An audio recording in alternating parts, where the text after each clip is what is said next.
SIM-nya Askes dan SIM-nya rumah sakit gitu. Di situ berbagai bisnis proses kita atur. Nah, secara hierarki kita mencoba waktu itu prosesnya seperti ini. Kita tentukan dulu visi misi kita mau apa sih bridging system ini gitu. Sehingga dibuat satu master plan dari bridging ini. Setelah ada ini kita buat coba skala prioritas apa saja yang harus kita dahulukan.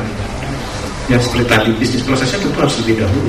Seperti apa? Karena itu akan diterjemahkan dalam tahapan pengembangan. Jadi nanti di tahap apanya dulu, kemudian setelah itu kita buat SOP dari masing-masing tahap yang akan kita buat. Kemudian dibuat desain sistemnya, kemudian kita bangun infrastrukturnya, kemudian kita pelatihan aplikasi, dan yang penting sejarah, komitmen bersama. Sehingga untuk implementasi ini ada komitmen bersama dari pihak rumah sakit dan pihak penjamin.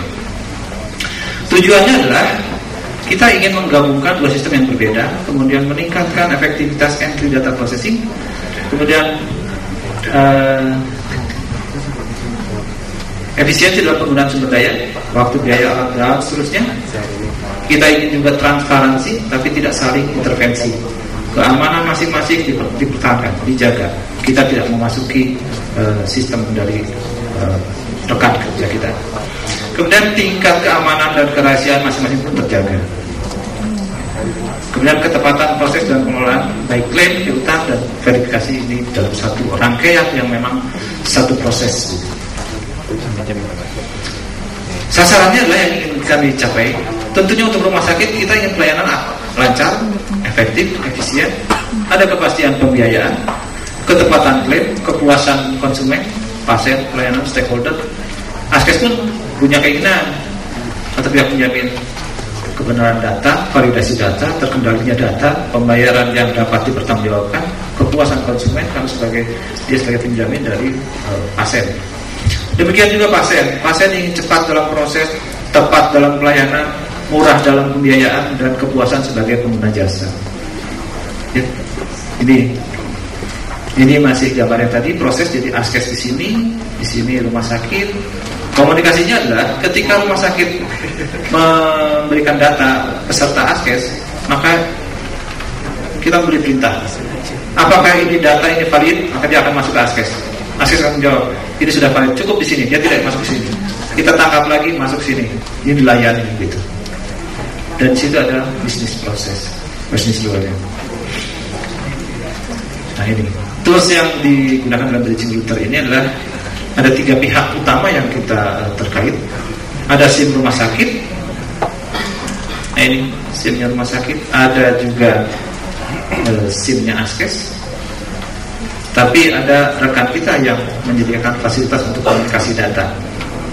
Ini dalam ini ada Telkom. Kemudian manfaatnya ini sedikit, jadi tentunya ada efisiensi dalam proses pendaftaran dan sebagainya. Hasilnya seperti itu. Dalam pelayanan pun data klaim dikirim bersama dengan validasi transaksi pelayanan di unit real time, secara real time. Tingkat efisiensi dan efektivitas proses dalam evaluasi. Demikian juga dalam klaim kita bisa melakukan real time, bahkan kalau berkas terkumpul itu bisa 3 kali 24 jam. Mohon bisa dipercepat. Itu dampaknya otomatis tadi kita itu juga sudah ada perubahan sistem, adanya perubahan sistem kerja, kemudian ada perubahan komitmen, ada perubahan pengelolaan sistem rumah sakit, dan termasuk manajemen IT. Demikian juga pada umumnya semua fungsi yang terkait dengan penggunaan komputer akan mendapat dampak yang positif. Proses klaim kita real time. Ini ada contoh-contoh seperti yang tadi Pak Kemal tunjukkan. Ini sebelum seperti ini penuh. Inilah yang sesudahnya. Nah ini. Nah untuk melihat demo sedikit mungkin minta 3 menit. Kita melihat real time-nya dari yang ada di kita. Ini. Nah mati. Ke sebelah kanan Pak. Atau pindah ke bench kedua. Nah itu. Ini di loketnya kita bisa lihat seperti ini real time juga. Nah kita lihat coba di loketnya. Jadi prosesnya dalam IT ketiga. Nah di sini nanti yang diberikan nomor antrian dari ASKES itu kita panggil dari sini Pak, dipanggil. Ini ternyata masih tinggal sisa tadi ketika diproses ke 433 pasien ini dia masih ada sisa juga. Jadi panggilin nama. Jadi nomor antrian kalau di bank hanya nomor antrian. Kami masukkan nomor antrian ini dan namanya langsung masuk karena semua nyambung ke database. Ya. Kemudian dari loket ini otomatis dikirimkan ke satu klinik. Kita lihat nanti ada di klinik, kita ada contoh yang kita pantau klinik jantung yang keempat, kelima. Ya, nice. Ini di klinik jantung yang mendapatkan tindakan dan ini diagnosa ini sudah dilakukan berdasarkan ICD-10, sedangkan tindakannya itu digunakan dengan ICD-9-CM. Gitu. Nanti dia akan mengisi terapinya apa dan kemudian nanti kalau bisa men-trace riwayat penyakit seseorang itu sebelum memberikan obat terakhir itu apa, pernah ke klinik mana dan sebagainya. Situ. Kemudian selanjutnya dari klinik sebelah kanannya klinik ini ada apa?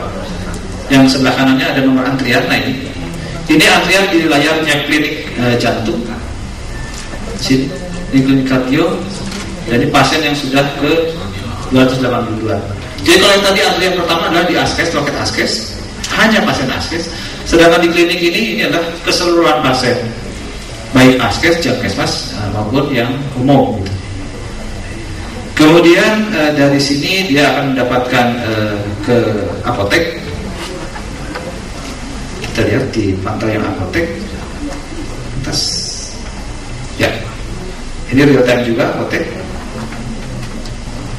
Kita sampai dengan jam sini rata-rata sebagainya. Dan nomor antriannya. Ini pasiennya, yang sedang dalam proses. Kita pantau. Ini yang jumlah yang terlayani. Nah, dengan dilakukan real time ini, maka di bagian verifikasi ASKES, nah ini coba dia akan update jadi real time. Berubah nggak? Ya, berubah. Nah sekarang lihat di verifikasi sehingga ASKES itu rumah sakit konsentrasinya adalah pengumpulan dokumen. Dia tidak disibukkan lagi dengan mengentry, re-entry dan sebagainya. Tapi langsung sudah terkirim. Sehingga ini di bagian verifikasi di ASKES, data yang sudah masuk tinggal verifikasi dan seterusnya. Itu yang bisa kami sampaikan dan